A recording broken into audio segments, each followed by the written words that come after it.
Okay, Assalamualaikum warahmatullahi wabarakatuh dan selamat pagi, selamat tengah hari, sorry. Baik, hari ini kita akan sambung semula perbincangan dari buku SPS untuk bab 10. Jadi hari ini kamu lihat muka surat 139 buku SPS. Okay, kita akan sambung untuk tajuk kesan Doppler. Jadi imbas kembali situasi bagaimana siren ambulan ataupun kereta polis atau motosikal yang bergerak laju melintasi anda sebagai seorang pemerhati yang berdiri pegun di tepi jalan raya. Kaji rajah di bawah tentang perbezaan frekuensi gelombang bunyi. Jadi, kalau kamu lihat di dalam gambar rajah ini, apabila sebuah ambulans datang menghampiri anda, bunyinya semakin lama semakin kuat. Sebaik sahaja ambulans tersebut melepasi anda, bunyi ambulans tersebut terus jadi perlahan, semakin perlahanlah. Apa yang berlaku kepada kelangsingan bunyi apabila siren ambulans menghampiri pemerhati pegun dan melepasinya? Sebenarnya kelangsingan bunyi meningkat apabila ambulans menghampiri pemerhati pegun dan berkurang apabila melepasinya. Jadi semakin dekat pada kita, bunyi ambulans tu semakin kuat, semakin langsing. Seterusnya, apabila dia melepasi kita, bunyinya semakin berkurang. Soalan yang kedua, apakah yang berlaku kepada frekuensi bunyi apabila siren ambulans menghampiri pemerhati pegun dan melepasinya? Kalau kamu nampak gelombang yang ada dalam gambar rajah di ke atas ni, frekuensi gelombang adalah sangat-sangat rapat apabila ambulans sedang bergerak menuju ke arah pemerhati. Nampak tak, frekuensi gelombangnya adalah sangat tinggi. Apabila sebaik sahaja ambulans melepasi, kita nampak gelombangnya semakin jauh, semakin longgar, semakin jauh. Garisan gelombang ni semakin jauh, maksudnya frekuensinya berkurang. Gambar sebelah kiri, frekuensinya tinggi, duduk rapat-rapat gelombangnya. Frekuensi bunyi gelombang apabila ambulans memerhati. Frekuensi bunyi meningkat apabila ambulans menghampiri pemerhati pegun dan berkurang apabila melepasinya. Apakah hubung kait antara frekuensi bunyi dan jarak sumber bunyi dengan pemerhati pegun? Hubung kait itu ayat dia hipotesis. Semakin dekat jarak sumber bunyi dengan pemerhati pegun, semakin tinggi frekuensi bunyi. Sama macam gambar yang ditunjukkan dekat atas lah. Semakin dekat jarak dia dengan jarak ambulans tu dengan pemerhati yang duduk yang berdiri di satu tempat, semakin tinggi frekuensinya. Apakah nama kesan bunyi ini? Ini dinamakan sebagai kesan Doppler. Terangkan kesan ini. Kesan Doppler ialah perubahan frekuensi ketara yang disebabkan oleh pergerakan relatif sumber bunyi, pemerhati ataupun kedua-duanya. Sama ada kita yang bergerak melintasi sumber bunyi, macam kita bergerak melintasi ambulans yang pegun, ataupun ambulans yang bergerak melintasi pemerhati kita yang berdiri pegun. Sama je dua-dua, menghasilkan kesan Doppler. Seterusnya kita sambung untuk unit 10.3 iaitu fenomena dan aplikasi pantulan gelombang bunyi. Untuk aktiviti 10.4, fenomena pantulan gelombang bunyi. Untuk soalan nombor 1 ni berkaitan gema. Kita akan lihat berkaitan dengan gema. Antara aplikasi gelombang bunyi lah gema. Apakah yang dimaksudkan dengan gema? Gema adalah bunyi yang dipantulkan. Bunyi yang dipantulkan. Keyword dia adalah pantul. Apa bunyi yang dipantulkan? Itu ialah gema. Dari satu permukaan keras. Dia mesti kena gelombang bunyi itu kena pada permukaan keras ataupun licin maka gelombang bunyi dipantulkan, maka menghasilkan gema. Okey, apakah yang menyebabkan terjadinya gema dalam gua, terowong ataupun dewan tertutup? Okey, disebabkan oleh pantulan. Okey. Pantulan apa? Pantulan gelombang bunyi. Okey, jadi kita tahulah bunyi gema adalah bunyi yang dipantulkan dari satu permukaan keras. Apa yang menyebabkan gema? Disebabkan oleh pantulan gelombang bunyi. Okey, tandakan kawasan yang boleh mendengar gema. Di gua, terowong ataupun dewan tertutup. Okey, di mana situ ada permukaan yang keras dan licin. Soalan nombor 2. Berdasarkan rajah yang diberi, lengkapkan ruang tentang aplikasi pantulan gelombang bunyi. Okey. Jadi kat sini kita lihat aplikasinya. Okay, kita lihat yang A dulu. Ini adalah kapal kapal laut ataupun kapal nelayan. Right. A ni sonar. Sonar adalah teknologi pantulan bunyi yang digunakan oleh kapal laut. Okey, biasanya digunakan oleh kapal laut lah. Okey, ia menggunakan pantulan gelombang bunyi untuk menentukan kedalaman lautan. Nak tahu sedalam mana laut tu, digunakan aplikasi teknologi pantulan bunyi. Okey. Nelayan juga menggunakannya untuk mengesan kehadiran kumpulan ikan. Okay, jadi digunakan juga untuk mengesan kehadiran kumpulan ikan di bawah laut.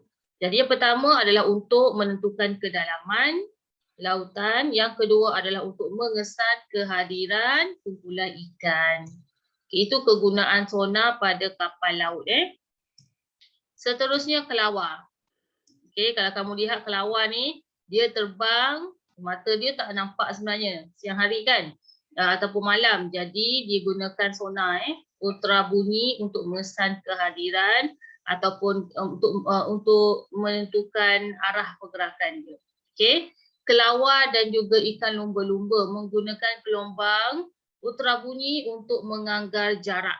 Okey, kelawar dan ikan lumba-lumba ini adalah haiwan yang menggunakan konsep ultra bunyi untuk menganggar, kegunaan dia tu apa untuk menganggar jarak.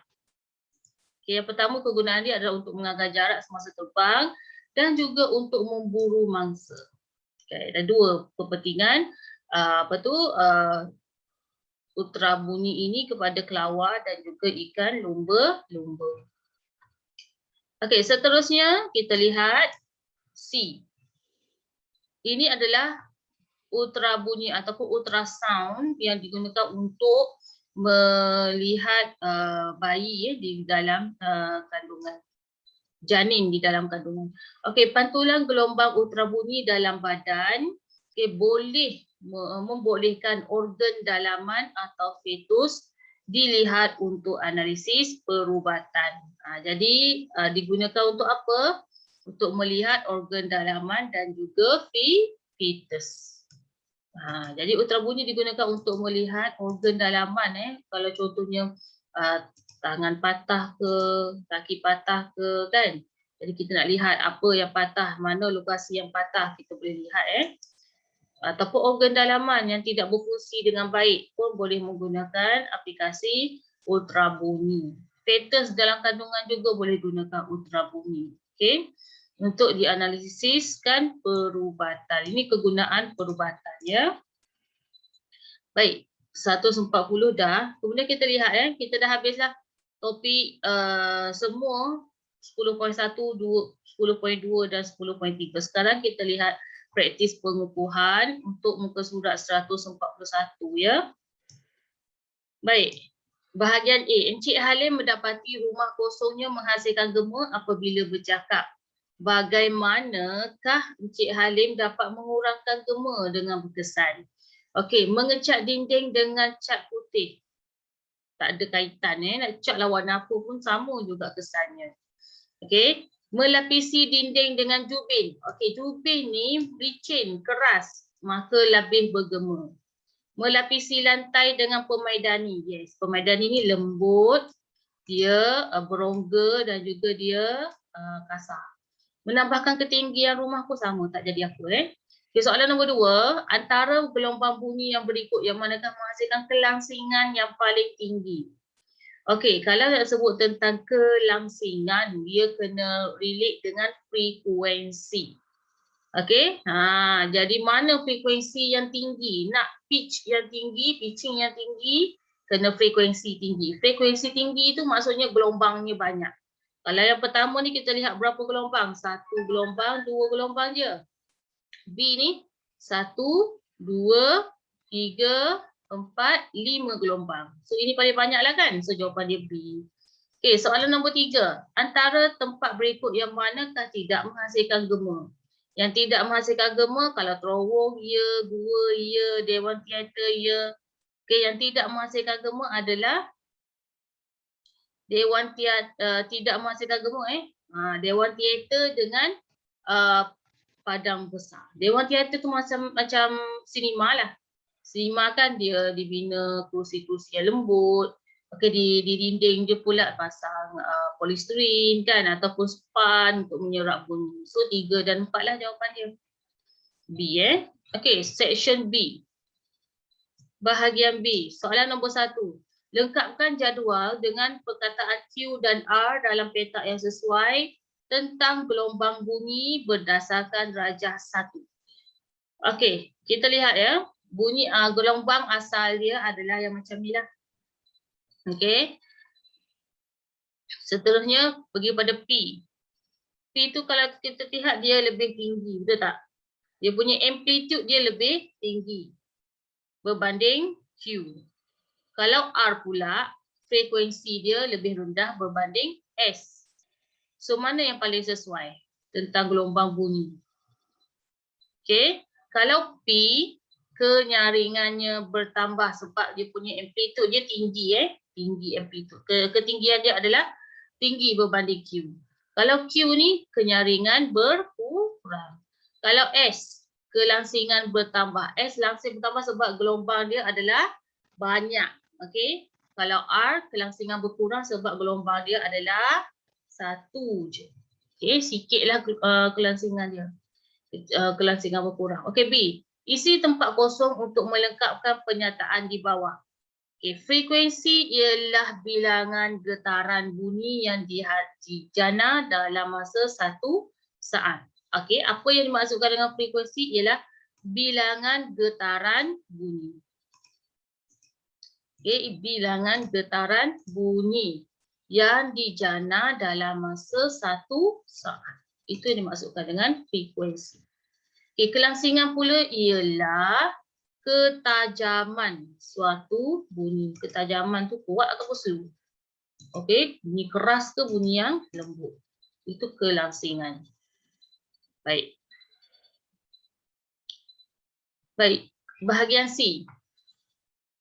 Anda diberi beberapa alat muzik di bawah. Nyatakan bahagian yang bergetar untuk menghasilkan bunyi apabila alat itu dimainkan. Okey, kalau biola ataupun violin, bahagian yang bergetar adalah bahagian tali. Kalau kompang, kulitnya. Kalau trombon, udara. Okey. Rajah 2. Menunjukkan seorang murid menarik ke atas seutas dawai tegang yang diikat pada blok kayu dan kemudiannya dia melepaskan dawai tersebut. Ini aplikasi apa ni? Tali kan untuk menghasilkan bunyi getaran pada tali. Baik, apakah yang dapat diperhatikan? Bunyi terhasil. Okey, kerana apa? Berikan penerangan. Mula-mula ditanya apa yang diperhatikan. Kita kena jawab dulu apa yang kita perhatikan. Kemudian kita berikan penerangan. Kemudian dia suruh kita terangkan. So maksudnya mesti 2 markah kat sini. Yang pertama, kita sebut bunyi terhasil. Ini adalah apa yang kita perhatikan. Kita kena sebut dulu bunyi itu terhasil. Kenapa bunyi terhasil? Sebab getaran. Getaran pada siapa? Getaran pada dawai. Menghasilkan bunyi. Okey, nombor 2. Apakah yang dapat diperhatikan jika murid itu menarik dawai lebih tinggi ke atas dan dilepaskan? Makin kuat. Dan terangkan mengapa. Mula-mula perhatikan apa yang berlaku apabila murid ditarik lebih tinggi. Kalau ni setakat ni je, ditarik lebih tinggi. Okey, bunyi yang lebih nyaring. Okey, bunyi lebih nyaring dapat didengar. Okey, kalau ditarik makin tinggilah dia punya kenyaringan bunyi tu. Okey, amplitude getaran yang lebih tinggi. Okey, amplitude-nya lebih tinggi. Apa maksud amplitude? Dia punya ketinggian gelombangnya lebih tinggi. Okey. So, itu dia lebih nyaring. Nyaring berkait rapat dengan amplitude. Kalau amplitude tinggi, kenyaringan pun lebih tinggi. Okey, seterusnya. Cadangkan bagaimana murid itu dapat menghasilkan bunyi dengan kelangsingan yang lebih tinggi. Dengan kekerasan bunyi yang lebih. Macam mana? Kita kena gantikan dawai itu dengan seutas dawai yang lebih halus. Okey? Cara dia kita kena ganti dengan dawai yang lebih halus. Cantiklah warna ni. Okey. Gantikan dawai itu dengan seutas dawai lebih halus untuk menghasilkan kelangsingan yang tinggi. Okey. Dawai halus menghasilkan frekuensi getaran yang lebih tinggi. Sebab apa? Frekuensinya adalah lebih tinggi apabila dawai ni kita guna dawai yang halus. Okey, dalam slide sebelum ni cikgu pun dah tunjukkan kalau instrumen bertali ataupun alat muzik yang bertali, semakin nipis tali tersebut, semakin langsing bunyinya. Okey. Dan itu sahaja kita punya perbincangan, penerangan menggunakan buku SPS pada hari ini. Okey, cikgu harap semua yang cikgu highlight ni di buku kamu pun kamu highlightkan juga. Sebab itu adalah kata kunci bagi jawapan. Alright. Baik, kita akan kembali pada minggu hadapan dengan topik unit 11 bab 11. Okey, itu saja. Terima kasih. Assalamualaikum. Okey, untuk kod rahsia hari ini adalah kod rahsia 1, cikgu pilih perkataan apa ya? Okey. Kod 1 adalah kenyaringan. Kod 1 adalah kenyaringan. Kenyaringan. Kenyaringan ni adalah kekuatan bunyi. Kod 2 adalah kelangsingan. Okey. Kod 2 adalah kelangsingan. Kelangsingan tu adalah ketajaman bunyi. Okey. Macam mana nak tahu tajam ke tak tajam bunyi? Awak gunakan violin ataupun gitar. Cuba awak petik tali yang tebal. Tali yang tebal, ketajaman bunyi adalah rendah. Tali yang nipis, ketajaman bunyi ataupun kelangsingan bunyi adalah tinggi. Itu yang dimaksudkan dengan kelangsingan. Macam mana kamu nak bezakan langsing tak langsing? Okey, kod 2 adalah kelangsingan. Okey. Kenyaringan pula awak boleh bayangkan tentang volume bunyi tu. Okey.